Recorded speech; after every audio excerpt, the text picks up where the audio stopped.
Okay guys, welcome back to the road to 1600. We are back at it again today with two more games. And actually I'm very excited to show you these games because I actually played kind of well for a change. So, if this is the first time finding the channel, feel free to like and subscribe. Let's get into it. Okay, d4, d5, bishop f4, a6, f3, knight c6, e3, g4.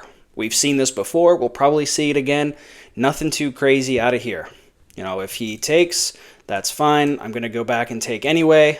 And I'm going to bring up this knight here to just replace that knight. Okay. Nothing out of the ordinary here. There's not a lot of queenside pressure like there was last video. You know, I'm trying not to play the exact same thing every single time. I'm trying to be a little dynamic to make sure that if I need to, you know, go queenside, I can. If I go kingside, I have to. Like, try to play with my opponent here and not just be so regimented, because I know the London can be so regimented. So, all right. I set up shop as normal, you know, because this queen wasn't coming out because the pawn was blocked, and this bishop could have come out, but I wanted to make sure I put that pawn up there to block and not pin that knight in. So, okay, we fall back. Perfect. Now I got my rook open. Not mad about that. Okay, he castles kingside. I like that. And now I got a straight shot right here.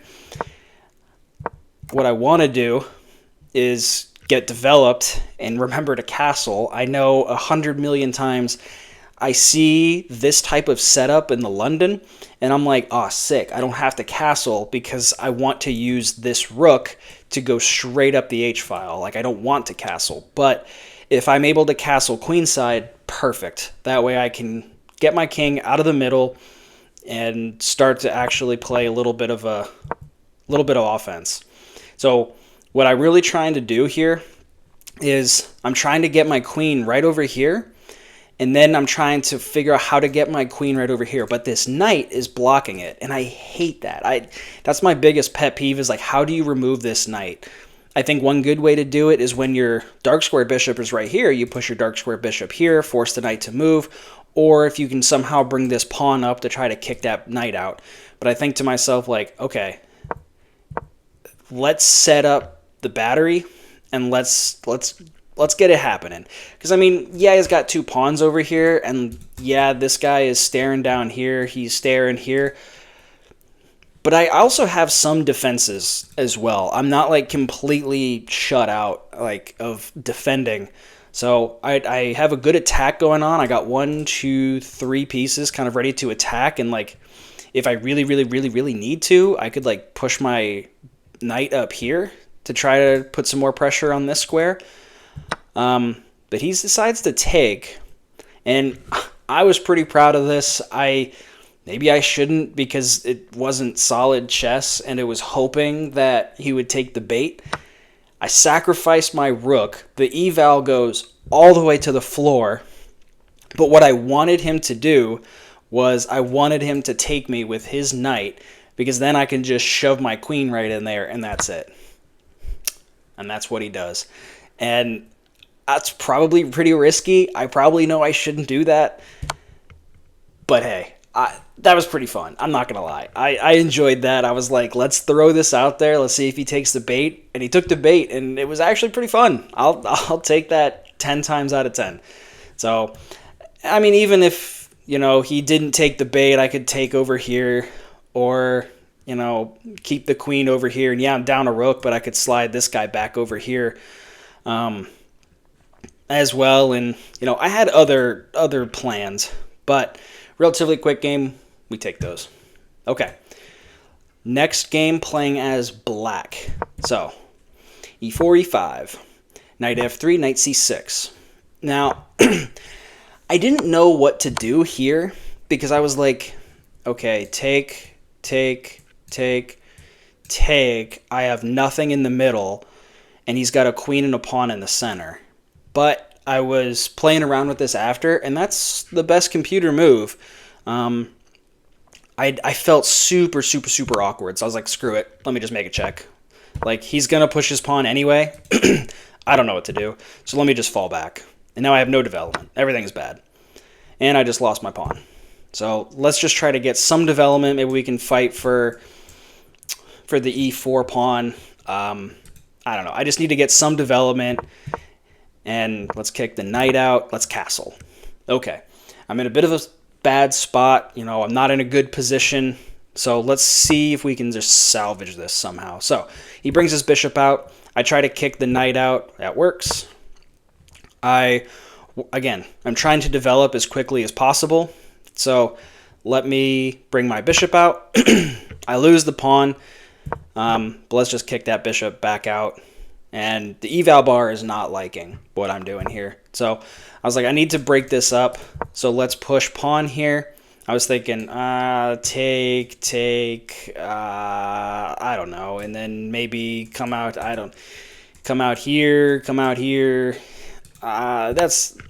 don't know. But I see a check. So I was like, all right, let's just pin that bad boy to the king. And let's push. Okay, the queen comes out to defend, but she's not really doing anything right now. So I was like, we're kind of locked up right here. I mean, there's just a lot happening right here. So let me see if I can come down over here, or maybe I can come over here, put some pressure. I was like, let's shift the forces over to the queen side. So he pushes with his pawn. I put some pressure on his bishop. Maybe I should have taken here, but what I didn't like was if he comes in here for my bishop, that's a check, and he can just win my bishop for free. So I was like, let me defend first. So yeah, I lose a pawn right there, but I needed to defend that bishop because I didn't want to get checked.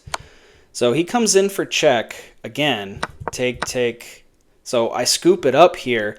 I was like, yeah, I'm going to let you take me because, one, we're going to be equal material, kind of. He's got two more of my pawns, but main pieces. And then I'm going to go for a check. And so he can either move and keep his king out in the middle, or he can either like come out and block. Well, he can't move this one because this one's pinned. It's been pinned pretty much the whole game. So he's going to have to move his bishop back if he doesn't want to get his king moved. So he does. And now this and this are both pinned. So I've learned from watching YouTube chess, if you have a pinned piece, put pressure on the pinned piece. And he doesn't like being pinned, so he gets out of it. So, take. I'm up a piece. You know, I started off in a pretty bad situation, but I was able to pin two of his pieces to his king. And so I'm winning. I'm winning right now. So, he hasn't joined the fight yet. He's really not doing anything, and there's nothing really happening on this side for my queen. So he's coming over. I'm going to block with my bishop, my rook. He hasn't really been involved in the game. He wants to threaten my rook, so I'm going to try to take this right here and set up, you know, a couple shots to his queen. And I think he's seeing like, there's a lot happening over here. And if he pushes too, I was also going to take and then take with this. So I felt pretty good about my defenses over here. And if for some reason he got taken, I could also come in and scoop that up. So he starts pushing kingside. I want to put some more pressure on this pawn right here. And so then I can just control this file and hopefully reduce some of his pieces. Okay, let's threaten the queen a little bit. He dodges.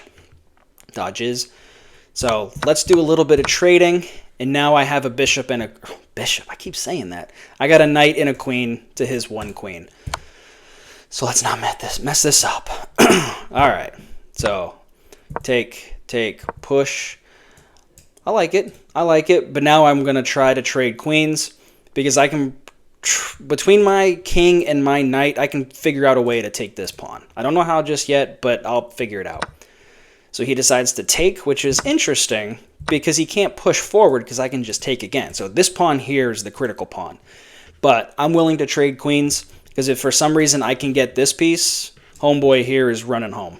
So I take, check, steal him. He's free to go. And this was, yeah, I was willing to trade here because if I take this, you can take. I'm off to the races. I only got 3 more moves. So that's what happens. Queen. It's mate in 9. It takes more than 9 moves because I can't really figure out how to back rank them here. So I was like, let's just scoop up everything else just to be freaking sure. Check. check. I'm trying to pin him like over here somewhere. Like I don't know. I'm just trying to get my king in here to push him against this back rank. So okay, perfect, mate. Okay, so that's 2 wins, and over the course of the last, I don't know, 10 games, I think, I am back to where I was.